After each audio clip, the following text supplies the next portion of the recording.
गोलोक धाम में एक सखी है राधा जी की, जिसका नाम था बिरजा सखी। उसने इतना कृष्ण कृष्ण कृष्ण जाप किया कि उनके रोम रोम से कृष्ण कृष्ण निकलता है। हर आदमी के 3.5 करोड़ रोए होते हैं, इतने कोई नाम जप कर ले, और कोई बड़ी बात नहीं है।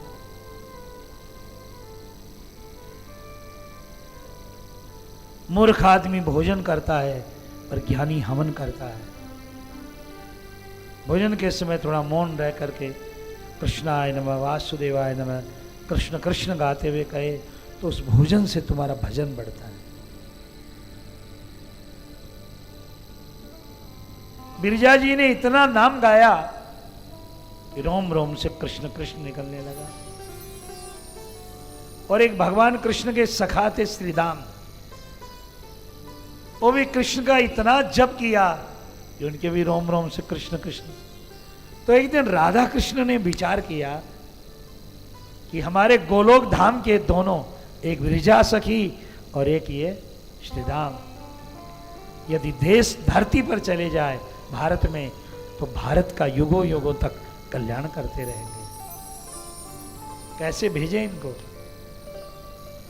तो राधा कृष्ण जी ने एक दिन एक लीला कर दी, क्योंकि भारत की धरती से प्रेम है प्रभु को। एक दिन भगवान कृष्ण महल में बैठे थे और बिरजा सखी के साथ श्रीदामा को बुलाया।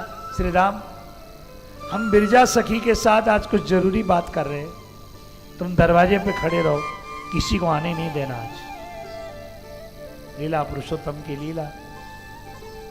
भगवान बैठे बिरजा जी से बात करें, उसी समय श्री राधा रानी आ गई।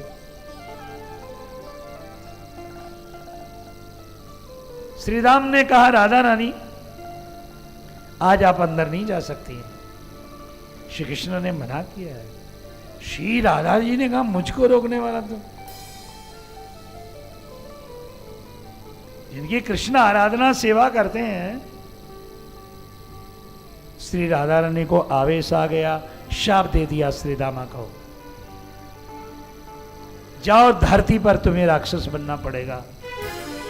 श्री राम ने कहा, राधा रानी आपने गलत किया, मैं कृष्ण की आज्ञा से दरवाजे पर खड़ा था, जाओ आपका भी 100 वर्ष तक श्याम सुंदर से वियोग हो जाएगा। अब दुनिया में आना होता तो लीला करनी पड़ती है, ये ऊपर के लोग यहां क्यों आएंगे?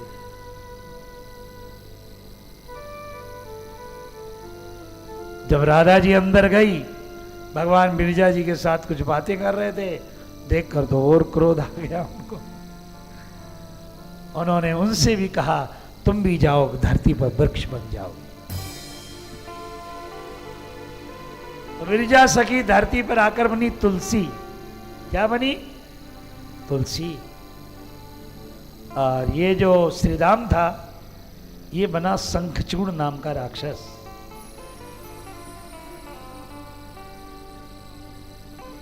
आइए, बड़ी पावन कथा है हमारे देश की।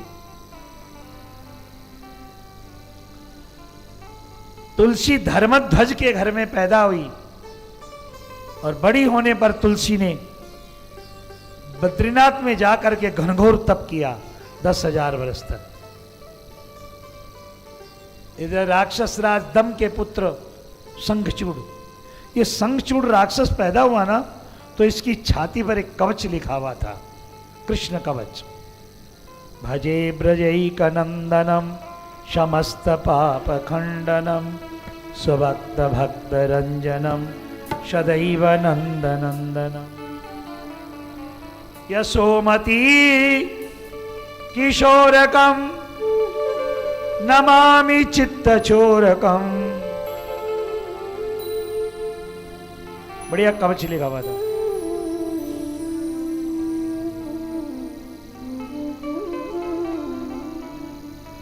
पिता ने आज्ञा दी, बेटा जाकर भगवान की आराधना कर। शंखचूड़ ने राजस्थान के पुष्कर जी में बैठ करके उसने भी घनघोर तप किया। एक दिन भगवान ब्रह्मा दर्शन देने आए और आकर बोले, शंखचूड़ तुम जाओ और जाकर के धर्मध्वज की पुत्री तुलसी से विवाह करो।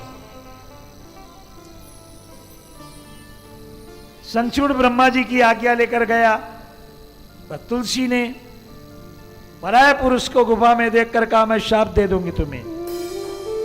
उसने कहा, मुझे भी कोई विवाह का शौक नहीं है, मैं तो ब्रह्मा जी की आज्ञा से आया था। ब्रह्मा जी जानते हैं विरजा सखी है और ये श्री राम है। आखिरी में ब्रह्मा जी प्रकट हुए और शंखचूड़ का और तुलसी का विवाह करा दिया। सुंदरी तुलसी को पाकर शंखचूड़ भी धन्य हो गया। दोनों पति पत्नी का जीवन महान आनंदमय सुखमय, दोनों का जीवन तपस्वी साधक, और दोनों ही गोलोक धाम से आए। कुछ वर्षों की बात शंखचूड़ राक्षसों में बैठने लगा।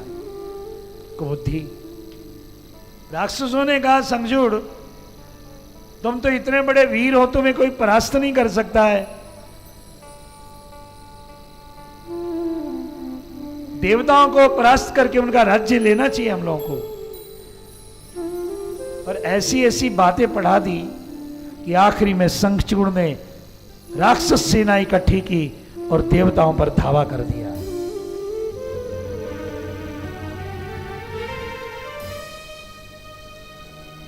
राज्य पाकर भी उसको संतोष नहीं था। देवता हार गए। फिर उसने संपूर्ण देवताओं से युद्ध किया। युद्ध में भगवान शंकर भी आए लड़ने के लिए।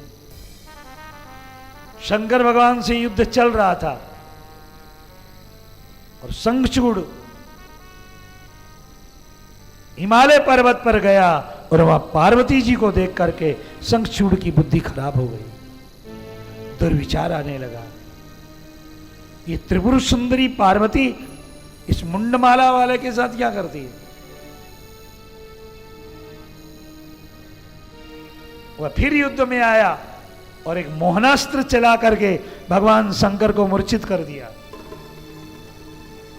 लीला है। अंत में वह शिव का वेश बनाकर पार्वती जी के पास पहुंचा और जब शिव बन करके पहुंचा, लेकिन पार्वती के पास जाते जाते उसके पसीना आने लगा। पार्वती घबरा गई है, शिव को तो पसीने नहीं आते हैं, देव हो तो महादेव है।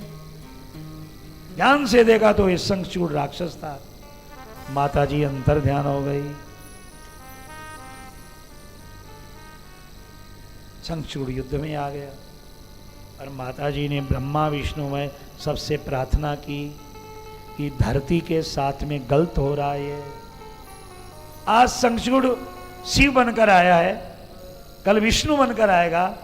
वह जब चाहता जो रूप बनाकर कहीं चला जाता था। युद्ध में मरने पर भी नहीं मर रहा था, क्योंकि उसकी पत्नी पतिव्रता थी तुलसी। और आप तो जानते हैं पतिव्रता का तेज अपने आप होता है। घमासान युद्ध होता रहा। तब भगवान विष्णु ने कहा, धर्म की रक्षा के लिए चाहे मुझे जो करना पड़े और मैं जरूर करूंगा। क्योंकि शंखचूड़ वेश बदल बदल के देवताओं की स्त्रियों सबको गलत नजर से देख रहा है। तब भगवान विष्णु शंखचूड़ बन गए। आप सुनिएगा कथा हमारे देश की। तुलसी ने देखा पति युद्ध से आया है, चरण धोए, भोजन कराया। भगवान विष्णु ने उसका हाथ पकड़कर सेज पर बैठे। तब भगवान ने अपना रूप दिखाया। तुलसी ने कहा, विष्णु आपने मेरा हाथ पकड़ करके मेरा पातिव्रत धर्म खत्म किया है। मैं आपको शाप दूंगी। भगवान दुनिया को दिखाना चाहते हैं कि एक पतिव्रता स्त्री ईश्वर को भी साथ देने का सामर्थ्य रखती है। इसलिए सत्य को पालो जीवन में, तो सूर्य को भी रोका जा सकता है, मौत को भी रोका जा सकता है। विष्णु, जाओ तुम पत्थर के हो जाओ, काले पड़ जाओ। कली काल में वज्रदष्ट कीड़े के काटने से तुम्हारा जन्म होगा।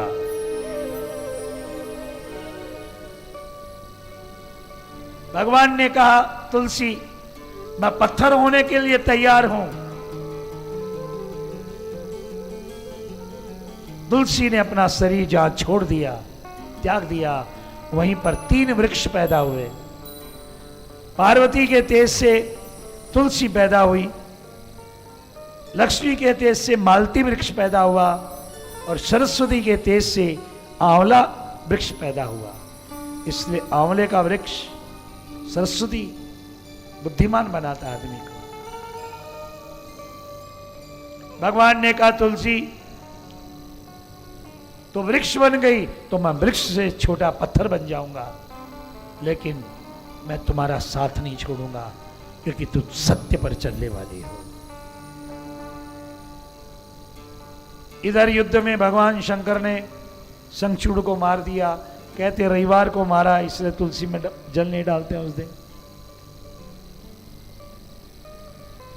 सारा देश सुखी हो गया, लाखों लाखों पतिव्रताओं का धर्म बच गया, पर भगवान विष्णु पत्थर के हो गए। कलिकाल में विष्णु भगवान की मूर्ति के रूप में पूजा नहीं होती है, शालिग्राम के रूप में होती है। और ये शालिग्राम शिलाएं इतने तेजस्वी हैं, इतनी तेजस्वी हैं, जितनी बड़ाई करें उतनी कम है। हर विष्णु मंदिर में, हर राम मंदिर में, कृष्ण मंदिर में नीचे शालिग्राम जी होते हैं। और शालिग्राम और तुलसी ये ऐसा संबंध है कि 8 पहर 64 घड़ी ठाकुर पे ठकुरानी चढ़ी। थोड़ी देर के लिए भी तुलसी हटा दो शालिग्राम जी से तो भगवान के सिर में दर्द हो जाता। शंखचूड़ की हड्डियों से शंख बना। हमारे यहां शंख पवित्र पावन माना जाता है। कोई की भी हड्डी मरने के बाद रखी जाती है क्या घर में? पर शंख जिस घर में रहता है वहां लक्ष्मी का वास माना जाता है। शंख ध्वनि करना, शंख बजाना, शंख रखना, शंख से भगवान का पूजन करना श्रेष्ठ माना गया है। शंख की बड़ी महिमा।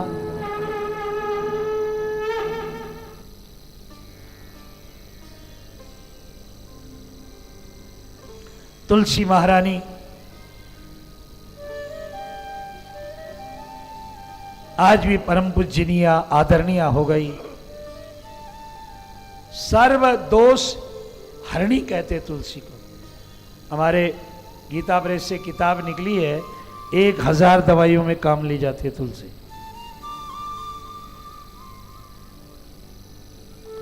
तुलसी जैसा रोग हरी कोई नहीं है देश में।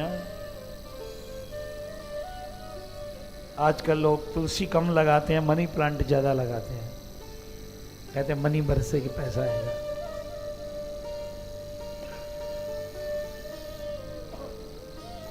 पर भगवान ने गोलोक से भेजा तुलसी को कि घर घर में तुलसी हो, छूने से पाप मिट जाते हैं, चन्नामृत लेने से अकाल मृत्यु नहीं होती है। तुलसी जहां रख करके पितरों का श्राद्ध करो तो पितृश्वर पिंड ग्रहण करते हैं। जिस घर में शालिग्राम है, नर्मदेश्वर है, जिस घर में शंख है, तुलसी है, वो घर वैष्णव का घर कहलाता है।